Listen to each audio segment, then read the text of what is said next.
Welcome back to the Winner's Circle, everybody. I am here today with Ben from CallRevu. He is in a space that I love a lot in the communication space and that voice layer. And Ben is a new big innovation award winner. So, Ben, congratulations and Thank welcome you, to the Winner's Russ. Circle. Thank you. Yeah.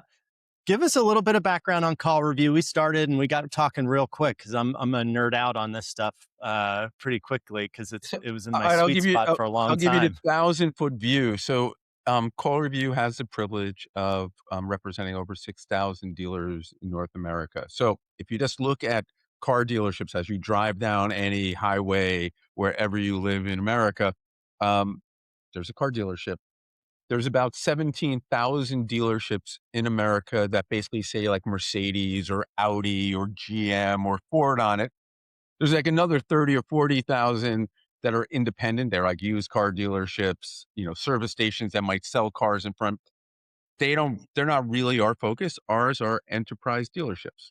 So we have, about just under 40%, 35% of the dealers in North America use our technology. End of the day, we help them sell more cars and we help them, they call them ROs, but set more appointments in the service side. And just so you understand in general, one of the two biggest purchases that an American makes or anyone makes is a house and a car. Like those are the two biggest purchases you make. So if you're a dealership and let's pretend you normally sell 100 cars a month, if using our analytics and insights, which I'll tell you about in a second, if it can help you sell 10% more cars a month, 10 more cars a month, let's say just 100 more cars a year. And if an average car is 25 to $50,000, if you do the math and go 100 times 50,000, how much does that help that dealership? And if you own multiple dealerships, it's a force multiplier. Plus all the OEMs, the manufacturers, allocate cars by how many cars you sell, allocate cars by how many service appointments you do. And then if you take the other side of our business tied into it is we do the same thing on the service side. If we can help you set a few more oil changes, or when people schedule oil change, also get their tires rotated. What does that do? So in a dealership, some dealerships make more money off service and they want to fill their bays. And so how we do it, and it's 100% AI based. We listen to every call that goes in and out of the dealership on the sales and service side. We analyze those calls in real time. We let the dealerships know if one of their salespeople are saying the wrong thing, and they could actually engage instantly. Let them know that, hey, 35% of their calls are going to voicemail. And guess what? If you don't answer back in the next 5 minutes, they're probably going to another dealership. Same thing on the service side. And so we always started as this call analytics company. 2 years ago, it was 100% human BPO. And what I mean by that is we would record them, send them overseas. Someone types in an hour later, you get it back. With AI, three things happen. One, they instantly get the recordings and the sentiment and the information back. Two, it's more accurate. And three, it's constantly getting smarter because it's analyzing every data. And then the next thing we did, because we were 100% AI, we went out and we bought a telco, a company that sells phones, like Zoom and Ring Central and Go to Connect. We bought a company called Total CX that built a phone system on that Sapien that's 100% auto specific.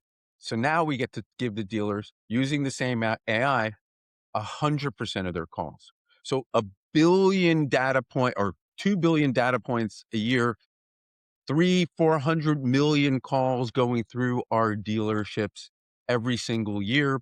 That's giving them these incredible insights. So we did that, bought that, expanded our knowledge for the customers. And then the next thing we said is every dealer kept on coming back to us going, hey, you're helping us sell more cars. You're showing us our blind spots. You're giving us this incredible data. Can you train us to be better? And we said, we don't want to get into the human training side. So we built a product called Test Track, which I kind of call the Malcolm Gladwell 10,000 hour rule.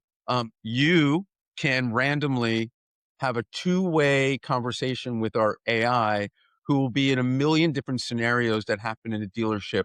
So you can practice. So instead of me, practicing with Russ, my manager, which I feel stupid, or with my wife or spouse when I get home, or in the mirror in the bathroom, I get to try all different scenarios, like angry customer, CSI, like anything they want to do, selling a used car, lease expiration.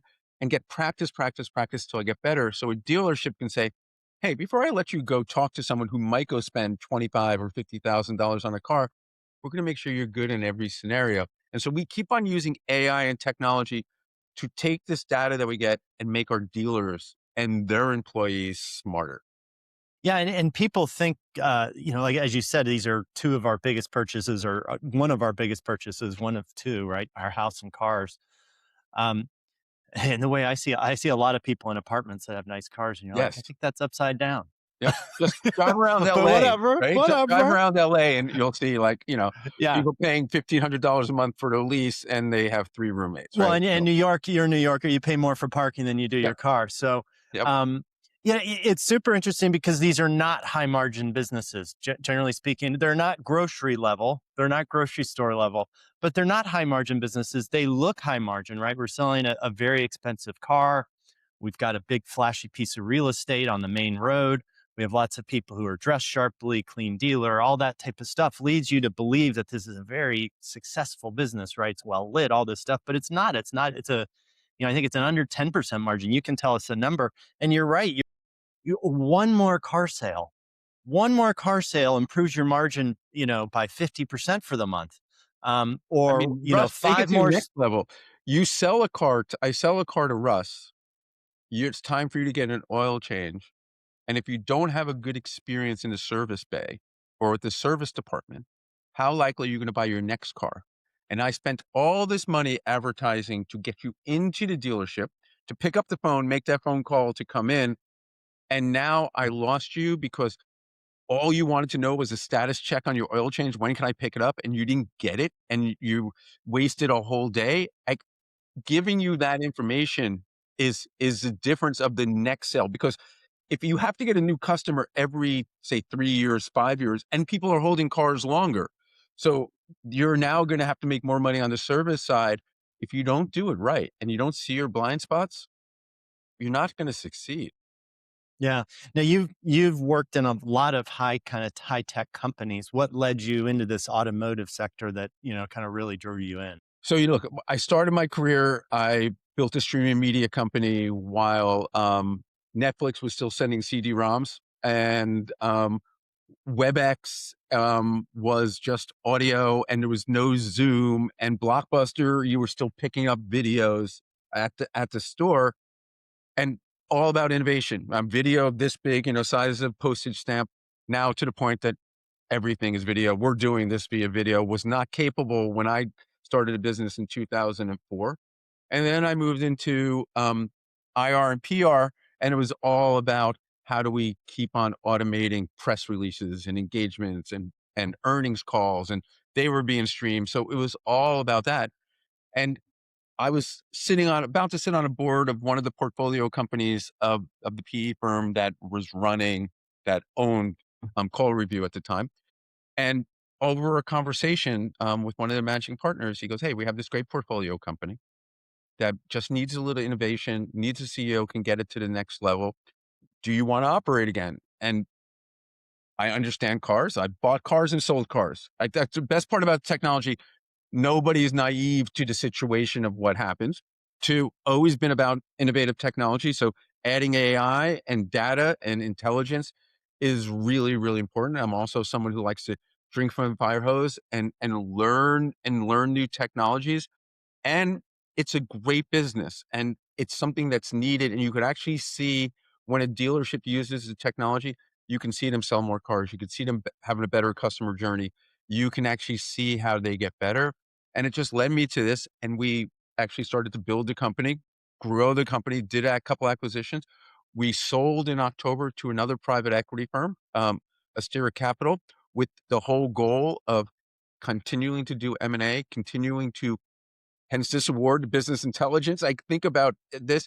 How do we keep on double downing on our technology and our business to get better insights, better opportunities for our customer? So, in a long-winded answer, kind of fell into the auto space, but I understood it. And that's like one of the things, like, you don't have to be from the space to understand it. And the other thing that I learned is, in my back of my mind, I thought everyone in auto was the guys like we used to see on television, like the used car salesman, right? Like They started out with like a service center, and then they got like a Toyota dealer, and they grew, but they were still, um, you know, a car salesman. But what's changed is we're now into third generations of families owning the cars. Their third generation are Harvard MBAs. They are graduates of college, and they live on the data. They don't live on the fancy commercial that gets you in and the hot dogs and the cotton candy. They actually, everything they do is more calculated. Data is more important. These guys live in the spreadsheet as opposed to they're thinking, how do they better engage with their customers? And nothing does it better than the call data that we give them back. Now they get to know where their blind spots are and double down on. Well, yeah, and you mentioned a couple cool things from my world of sales and marketing, and a lot of the same kind of customers. It The AI is a huge training aspect. That kind of Yep. real awkward role playing we need to do to get that confidence. That was a great example. And it is this human balance. We've got to kind of have this balance between automation and accountability and everything else, especially in performance management. And I imagine your tool is really giving your managers really great insights on kind of where to pinpoint, with each person almost. Right. Look, dealers are not looking at what we're doing as AI as a replacement for their employees. They're looking at giving their employees better information, better data, like real time data when I'm talking to you on the phone, real time data when I have you in the dealership. That's empowering. So it's not an AI is not an extinction for software or businesses. It is you have to look at it, how is it going to enhance my business? How is it going to make me stronger? How is it going to allow me to do things that we can't do? And what I mean like by that is one of the areas that we're innovating on is we'll call it digital assistance. So right now, your dealership's open from, 9 a.m. to 9 p.m. But if you want to schedule an oil change at 11 p.m., you really can't do it, or you go online, you try to do one of those forms and it's too complicated. And everyone knows 40% of people who go to online forms drop out. What if you call an AI answers and it says, "Hey, I'm your AI assistant. The store's closed, but Russ, I know you have a Ford Bronco, and are you calling about that?" And you go, "Yeah, I'm calling about that. I want to get an oil change." And if it can schedule for you, it fills the bays, so it fills open slots. Again, job retention for the mechanics and everyone else in the dealership. And the same thing on the sales side. If you're calling and your salesperson's not there and you go, "Hey, I just want to come in for a a drive," or he was supposed to send me pictures of the RAV4. Can he send it to me? How is AI going to get you more swings at the bat, not take the place of people? So I see a lot of the time in situations like these in tools, and I think AI is turning the curve where it's almost data paralysis, Yep. right? It's like, oh my God, and I was in a similar business as yours, especially with call reporting and holy mackerel, that just, if Yep. you're running a call center, it's like, how do you even sift through all the data, right? So how do you feel your teams are kind of intellectualizing this new AI versus seeing these dashboards? So what's changed is I used to call it was all pull technology. Even though we did alerts, you go to a Yeah. dashboard and you're going to run reports. Where it's going now is w- you're going to look at what you normally look at, but the technology is going to say, "Russ, here are some things like beyond the numbers. Here are some things you should know that you could optimize that is going to help with CSI warnings or unhappy customers. Something went wrong. CSI warning, recalls. Dealerships make lots of money on recalls, right? So do you see the trends in the data, people calling about brakes and there's a recall because the manufacturers will pay for that recall? Profit center for the dealership. So what we're doing now is instead of just giving you your great dashboards, which, anyone who uses like salesforce.com, great data. It's there. You still have to sift and find, and maybe you create your own little reports, but it's still what you created. I want the technology to say, "Ben, you're not even looking at this. This is what you should be looking at." And that will help me sell more cars. It'll help me build better relationships with customers, make my team smarter, um, allow them to better service our customers. And that's really what we're doing, taking it to the next level and going from a reactive with some notification to in your face to the users going, here's what you have to know in order this your customers play basically asking you this, but you're not hearing it. And my analogy is where it's going in healthcare. When you go to your doctor for your physical, he spends the whole time in his EMR looking at you, but he's typing. He's going, you know what, Russ? That's great. Oh, you have a little cough. Maybe it's this or this. If the AI is listening, the AI in the EMR now could actually sit there and he can spend more time focusing on you. Go, hey, have you asked Russ? Like, has he been smoking? Have you asked Russ? Has he been doing this? Giving me things that I might not be thinking about at the moment. And so you could just rule the process of elimination in healthcare or the process of seeing something you didn't. Same thing in business. You can't see everything, and no two salespeople are created equal. So you might be able to send something from a customer that another salesperson can't. And now it kind of puts everyone on an even playing field. Well, and you're getting at something really important. Like doctor example was a good one, which is, if we can get beyond the data, Mhm. you're talking about kind of root cause analysis, right? You're talking about what's going on with that human being. Healthcare example is Yep. good, right? Oh, maybe he's smoking. Yep. Hey, maybe your salesperson had a crappy morning. Yeah. All right, well, that's fine. That happens. Let's take them in the back for a minute and give them a cup of coffee and tell them a funny story and let's turn their day around. But You now know, we get to do it in real time in well, front it's of them. proactive. Yeah. Yeah, you're doing it. You're doing it because you're doing root cause analysis. You're not putting out fires anymore. Right. And then You're being alerted that before the fire breaks out. also for us, after the call now, because we have the call data and we call our training platform Test Track, it will go, hey, Russ, based on your 10 phone calls that you had today, we're noticing you keep on falling into this. Maybe it's you're not asking people their first name. You're not, there's whatever it is.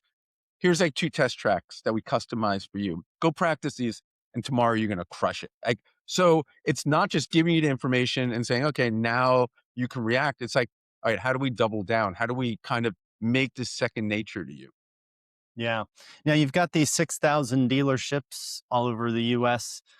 You guys are driving this innovation into these organizations. And I know, like you do, they're really receptive to technology. And what does that innovation engine look inside of Call Review?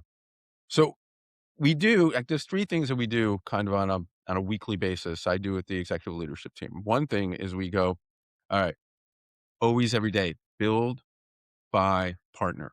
Right? So are we looking at acquisitions? Are we looking at what do we need to build? Buy. We look at our own data. What are we seeing in trends in the industry that is needed? We built the training platform because everyone kept on asking us, how do you get better? Not because we said we want to be in the AI training business. We were like, oh my gosh, they're basically telling us what our next innovation is going to be. And then part of it also is we do internally our own hackathons, like all the time, and not just hackathons for a dev team. Since our account managers and our salespeople are constantly talking to customers, our onboarders are talking to customers. A lot of like probably 60, 70% of our staff came somewhere from the auto industry or auto adjacent industry and what is needed out there. So the other theory we have in the company, the only bad idea is the idea not shared. What's the worst thing we're ever going to say to you? Hey, Russ, it's a good idea, but we're not going to do it for this reason. But we don't know where the next great idea is going to come from. So share them and let us, skunk work them, create little teams that can come up. One of the best parts about AI now in general is you can spin things up fast. Doesn't mean it's scalable, but you can spin things up fast to see, does this work? And getting to an alpha so someone can try something so much faster than ever. I mean, again, might not scale, might not be perfect, but being able to say, as opposed to saying, here's some slides what we think it can do or an animation. No, no, this is what it can do. How do we make it better? How do we integrate it? So our time to launch has gone from, so many cycles to like a quarter of the time to get something from an idea. It used to be you have an idea and go, okay, it is February now, March now. Maybe we'll have this by September of 26, right? End of the year. Now you can sit there and go, hey, it's March now. I could have something by April that we can look at. And if we don't like it, eliminate it from the plan. And we didn't spend a year of other things we're not developing. Because that's the other thing every company, Not every company is as huge like a Google that you can just have unlimited teams. We sit there every time we put a team off to build something, there's something that falls off our roadmap. Yeah. How do you keep grounded with your customers? You're pushing all these innovations down, and obviously you've got these alphas, going well. How do you make sure you're not kind of missing something on the landscape? Talk to the customers every single day. I mean, look, we do in our organizations, we do the health of the customer. Every week we look through all of our customers for the most part. We go like who's underutilizing the technology, who's overused. Like, so we actually could get a kind of a heartbeat of our customers and we talk to our customers. Like they want to talk. Look, end of the day, if you own a dealership, you want to sell more cars, you want to do more service appointments, you want to build better customer journey. And also 35% in most dealerships, there's a like 35% of employees turnover every year. It's a hard job. Like, it's a commission job. It's hard to sell cars. It's a lot of weekends and nights, right? So it's not like the easiest job to do, even though you can do great in it. So how can we constantly make it better to make all the employees more successful so they stay? Because in any business, churn of our customer is deadly to me. I don't want to see churn from our customers. I don't want to see churn of our employees. Every business is the same. Like, there's an old saying going, why do you spend so much money training people if they're eventually going to leave? And the real answer is, imagine if you didn't train them and they stayed. Like, so we constantly have to be doing that. And that's kind of how we live our business. But we talk to our customers and let them tell us, here's here's our weakness. Actually, we're actually working on a new product right now that came from two very large dealer groups going like, here's something no one's been able to help us with. And we're like, first we look at it. Can we do it? Do we have the right to do it? Do we have the right to sell it? Like we're not a bespoke company where we're going to build something for one customer and never be able to use it. Will it work? And then we'll kind of network it around our advisors and see if it works. Yeah, that customer co-creation model is so important, Yep. especially in situations like these where the market's evolving so Yep. quickly. Where do you think, if you had to tell every car dealer out there, kind of, they had one blind spot, where do you think most of them still have a blind spot? That they don't really look at their data. They don't really look, it's plain. Like, here's the one thing we know about phones, and since you worked in the telephony space, is everyone goes, "It's all about text, it's all about email." Here's the difference. 5 years ago, you used to call a dealer on a phone to say, "Hey, what are your hours? Do you have any blue Hondas available?" Today, when you call, you're not asking what their hours because it's right on their website. It's right on your phone. You're not calling if they have any blue Hondas because you've been online and you know they have a Honda Accord available for a lease for $199. And you also know the Toyota Camry dealership down the street has their Camry, which is an equivalent car for 189. So when you're calling a dealership now, you're calling to do business. Just like if you're calling a dealership to call the service department, you're not calling to say, "Hey, do you do oil changes?" You're calling for interactions. So end of the day, things can move to text. The gold seal is phone calls. And if you ask a dealer, a phone call's worth 10 times more than any email or text because I'm not committed to anything if I send you an email or a text. Um, but if I'm going to waste my time and pick up the phone, then I'm basically saying it's your chance to win me over. And so that's why every interaction is more important than ever before because there's so much optionality. Yeah, it's interesting. The conversations we're having are changing. They're constantly evolving because of it's. You're not calling does it have an Yeah. automatic? You Yeah. already know. You Yeah. know they have the car. Inventory's done. Yep. Pricing's almost done. Yep. But it's you're forming a personal relationship, and there's no better place to do that than on the phone. And Yeah. uh, super interesting. And congratulations again on the win. We can't wait to see what you guys drive next into the automotive industry. But really, thank you for joining us. Look, and if we don't win again next year, then was it even worth winning the first time, right? Oh, You know? I'm in favor of repeat winners. Yeah. So So, Russ, I appreciate thanks, this. Ben. This was great.